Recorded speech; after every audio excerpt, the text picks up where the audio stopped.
Hi guys and welcome back. So today I'm going to be showing you how to make carrot cake cupcakes. Let's begin. Before you get started on the recipe, you'll want to take a 6-hole muffin pan and just line it with some cupcake cases and then set aside until you need it later on.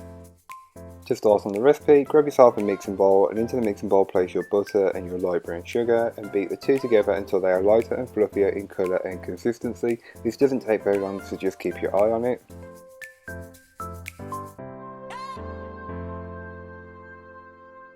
You can then go ahead and give the bowl a good scraping down just to incorporate any bits that may not have been fully worked in from earlier on.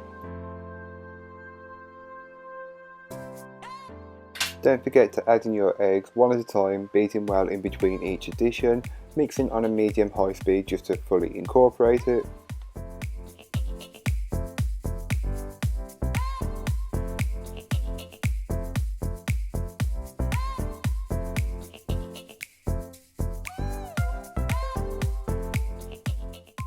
Once the egg has been added, you can then give the bowl a good scraping down just to incorporate any bits that may not have been fully worked in from earlier on.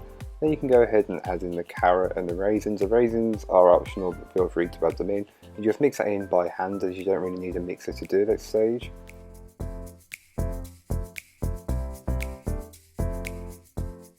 You can then go ahead and add in the dry ingredients, passing them through a sieve first just to remove any lumps that may be in the mixture. This next stage is optional, but adding in some cinnamon, I like it, but it's completely optional. Mix that on a low speed to start with, working your way up to a medium-high speed until a batter forms.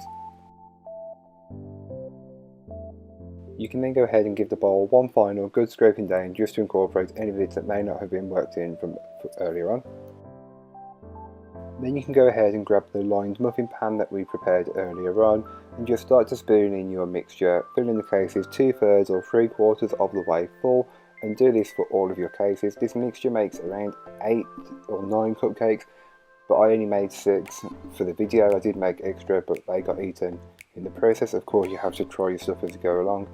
Then you'll want to bake these off. All the baking times and temperatures will be in the blog post, which will be linked down below, so don't forget to check that out if you're interested in making this recipe. Then to make the cream cheese icing, you can go ahead and grab yourself a mixing bowl and into the mixing bowl place your icing sugar. Optional orange zest, it just adds a nice flavour. You can always add this into the carrot cake, and your butter, and then just mix this together until it's combined. It will look like a sandy consistency, and this is what you're looking for. You can then go ahead and add in the soft cheese or cream cheese.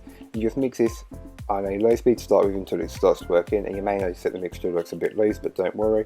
As you continue to whisk it or mix it, it will continuously get thicker and it will reach the perfect consistency after a short while of being beaten. Seeing as it's Easter, I thought I'd make a little sugar paste carrot topper. This is completely optional, and no, I didn't put the green bits on top, but don't worry, this is optional. Then once your cakes are baked and cooled and your buttercream is done, you can then go ahead and finish the cupcakes off. So grab your cupcakes and just pipe on as much or as little of the cream cheese icing as you'd like. I used an open star nozzle, but feel free to use your favourite nozzle of choice.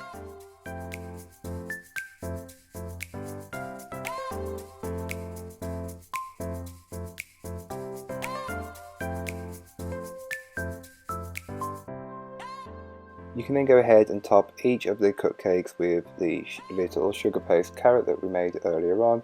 They should have foamed up a little bit, if not, it may need to add some gum tragacanth, but again, this is not necessary. And here is what the inside of the cupcake look like. When you make them, they might look a bit different, but they should have this rough consistency. So thank you so much for watching, I hope you enjoyed. If you did, don't forget to like, comment and subscribe for more from me, and I'll be back again soon with some more recipes for you, so join me then. In the meanwhile, don't forget to check out the description. There'll be a link to this recipe, links to my blog, and a link to all my social media, so don't forget to go and follow me over on them. But that's all for today. I hope you enjoyed. Bye guys.